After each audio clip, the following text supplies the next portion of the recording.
નમસ્કાર.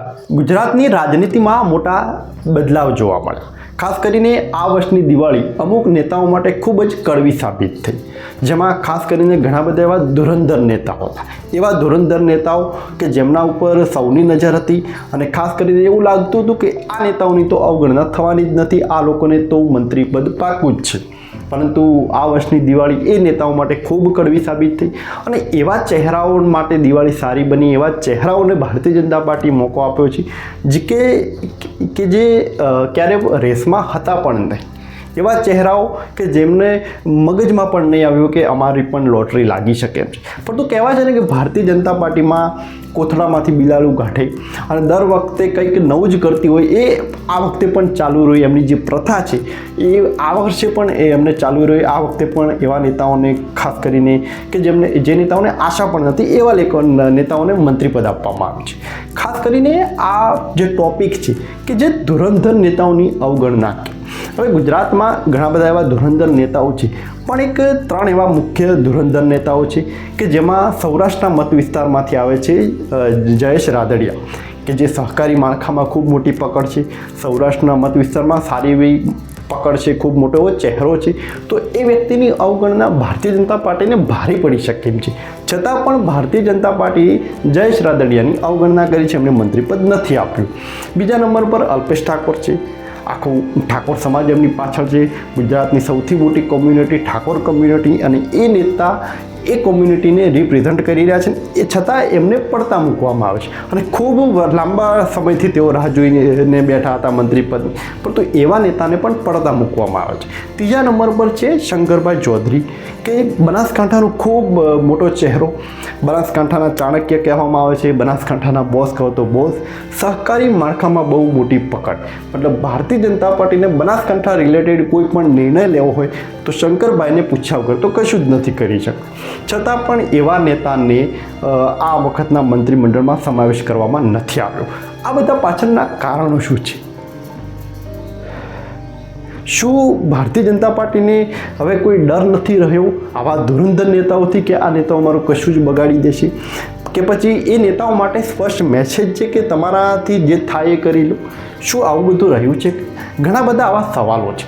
અને સાચું કહું ને તો હું પણ જ્યારે આવા વિડીયોઝ બનાવું છું, જ્યારે આવી માહિતી તમને આપી રહ્યો છું, તો એના માટે મારે ખુદને પણ ઘણી બધી એવી વાતોની સ્ટડી કરવી પડતી હોય છે. અને એના માટે અમે ખાસ કરીને ઘણી બધી એવી બુકો વાંચીએ અને ખાસ કરીને તો જે સિનિયર જે પત્રકારો છે એમના ઇન્ટરવ્યૂ સાંભળીએ છીએ, એમની પોડકાસ્ટ સાંભળીએ છીએ.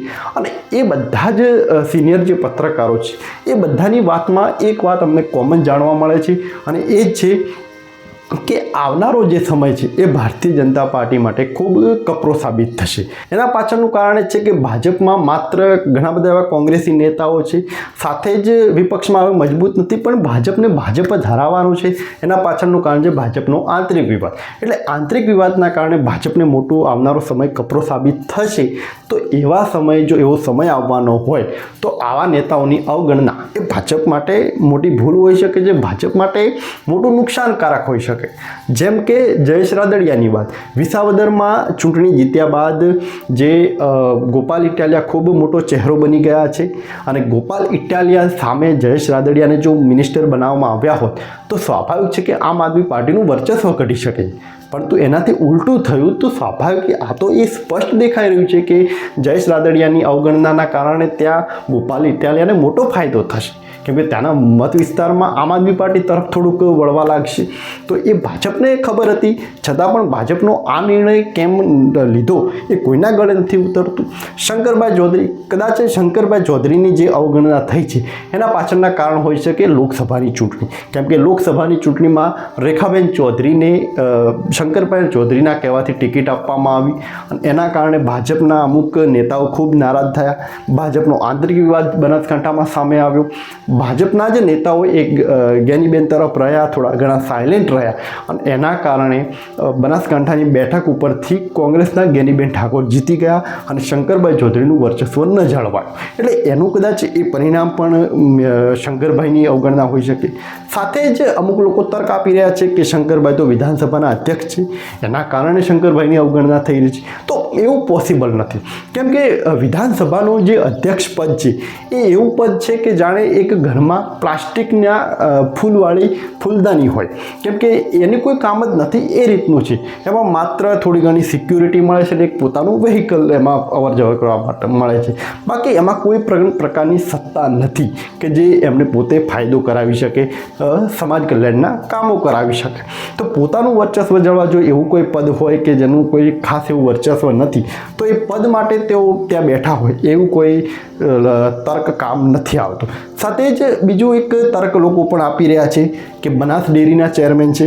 તો બનાસ ડેરીના જે ચેરમેન બન્યા, બનાસ ડેરીના જે સહકારી માળખામાં જે પોતે જેવું વર્ચસ્વ બનાવીને બેઠા છે, એમાં ભારતીય જનતા પાર્ટીનો કોઈ રોલ નથી. એ શંકરભાઈની પોતાની મહેનત છે, વર્ષોની મહેનત.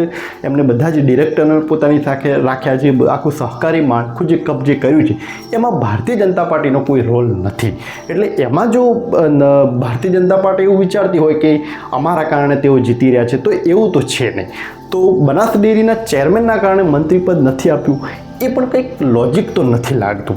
પણ હા, આ બધામાં એ ચોક્કસ જોવા મળી રહ્યું છે કે ધુરંધર નેતાઓને બાદબાકી એક સ્પષ્ટ મેસેજ છે કે કોઈ પણ નરેન્દ્ર મોદી અને અમિત શાહ સિવાય ગુજરાતમાં બીજો કોઈ અન્ય ચહેરાને મોટો થવા દેવામાં આવશે નહીં. પરંતુ આની કદાચ અવળી અસર શું હોઈ શકે? કેમ કે આવા જ્યારે ધુરંધર નેતાઓની અવગણના કરવામાં આવતી હોય તો ભારતીય જનતા પાર્ટીનો સ્પષ્ટ મેસેજ છે કે અમને કોઈ ડર નથી કે તમારાથી કંઈ થશે, તમારાથી અમને કંઈ નુકસાન થશે. એ સ્પષ્ટ મેસેજ છે, બધાને ખબર પડે છે. હાલ સોશિયલ મીડિયામાં જુઓ તો દરેક કમ્યુનિટીના લોકો કે જે એમના નેતાઓની અવગણના થઈ છે, તો એ સ્પષ્ટ કહી રહ્યા છે કે 2027માં તો ભાજપને હરાવીને જ રહીશું ને આમ ને તેમ. પરંતુ એ નેતાઓ એમના જે નેતાઓ છે કે જે ભાજપમાં બેઠા છે, એ પછી શંકરભાઈ ચૌધરી હોય, અલ્પેશ ઠાકોર હોય કે જયેશ રાદડિયા હોય કે હાર્દિક પટેલ હોય, એ નેતાઓ પછી વિરોધમાં ભારતીય જનતા પાર્ટીને નથી કરતા. અને એના જ કારણે ભારતીય જનતા પાર્ટી કદાચ આજે પણ ચાલી રહી છે અને એને ભારતીય જનતા પાર્ટીનો કોઈ પણ ડર નથી. એટલે આવનારા સમયમાં ભાજપ જે અવગણના કરે છે, શું એની અવળી અસર ભાજપનો જે રોષ છે એ શું લોકો સમક્ષ વધારે પહોંચશે કે નહીં, એ પણ સવાલ છે જે આવનારા સમયમાં ખબર પડી શકે છે. જોકે ઘણા સમયથી ગુજરાતના મંત્રીમંડળની જ્યારે વિસર્જનની જ્યારે વાત આવે તો ઘણા બધા એવા વિશ્લેષકોને મોટા મોટા એવા ચહેરાઓના નામ ઉપર ચર્ચાઓ થતી હતી કે અમને તો મંત્રીપદ મળશે જ મળશે. પરંતુ ભારતીય જનતા પાર્ટી એ વાત કાયમ રાખી છે કે માત્ર ને માત્ર શોભાના ગાંઠિયા બનીને બેસી રહે એવા નેતાઓ ગુજરાતનું પ્રતિનિધિત્વ કરે કે જે માત્ર પોતે મોટા ચહેરા ન હોય. સ્પષ્ટ કહું તો એવા આ મંત્રીમંડળમાં એવા ચહેરાઓને જ મોકો આપવામાં આવ્યો છે કે જે પોતાના દમ પર કશું જ નહીં કરી શકે. મતલબ ભાજપની વિરોધમાં ભાજપ વિરોધી કોઈ પણ પ્રવૃત્તિ એ લોકો નહીં કરી શકે કે પોતાના પાછળ એક મોટું પીઠબળ પણ નહીં ઊભું કરી શકે. એટલે આ એક સ્પષ્ટ મેસેજ છે કે ભારતીય જનતા પાર્ટી ઘણા બધા આવા મેસેજો આપ્યા છે, ભવિષ્યમાં પણ આપશે અને ભૂતકાળમાં પણ આપ્યા છે. એક મેસેજ એમાંનો એ પણ છે કે તમે જો ભાજપની વિરોધી પ્રવૃત્તિ કરશો તો તમને પડતા મૂકવામાં આવશે. જેમ કે જયેશ રાદડિયા ત્યાંના સ્થાનિક ચૂંટણીમાં તેમણે જ્યારે અપક્ષ ઉમેદવારી કરીને તેમની જીત તો મેળવી, તો એ જીતને બધાએ પચાવી બધું જ કર્યું. પરંતુ એ ભારતીય જનતા પાર્ટીએ એનો સ્પષ્ટ આ વખતે મેસેજ આપ્યો છે કે તમે જે અપક્ષ ઉમેદવારી કરી હતી એનું પરિણામ પણ આ રીતનું હોઈ શકે એમ છે. એટલે ભારતીય જનતા પાર્ટી ગુજરાતમાં જ કંઈ પણ અખતરા કરવા હોય તો ખાસ કરીને ગુજરાતમાં જ કરતી હોય તો એ અખતરા આ વખતે પણ જોવા મળ્યા છે. ખાસ કરીને આવા ધુરંધર નેતાઓને પડતા મૂકી એ કોઈને પણ લાગતું ન હતું. મોટા મોટા સિનિયર પત્રકારોના વિશ્લેષણમાં મોટી વાતો હતી અને એ જ પત્રકારો આજે પણ ચોંકી ગયા છે કે આવું કેમ થયું, તો એનો કોઈ પણ જવાબ નથી. તમારું શું માનવું છે આ વિષય ઉપર એ નીચે કોમેન્ટમાં જરૂર લખજો. ધુરંધર નેતાઓને પડતા મૂકીને શું ભારતીય જનતા પાર્ટીને કોઈ નુકસાન થશે? શંકરભાઈ ચૌધરી, અલ્પેશ ઠાકોર, જયેશ રાદડિયા આ બધા નેતાઓની જે અવગણના થઈ છે એના કારણે તમારું શું માનવું છે? એના કારણે શું ભારતીય જનતા પાર્ટીને કોઈ નુકસાન થશે કે નહીં એ નીચે કોમેન્ટમાં જરૂર લખજો. અને રાજનીતિ સાથે જોડાયેલા આવા જ વિડીયોને જોતા રહેવા માટે મારી ચેનલને સબસ્ક્રાઈબ જરૂર કરજો.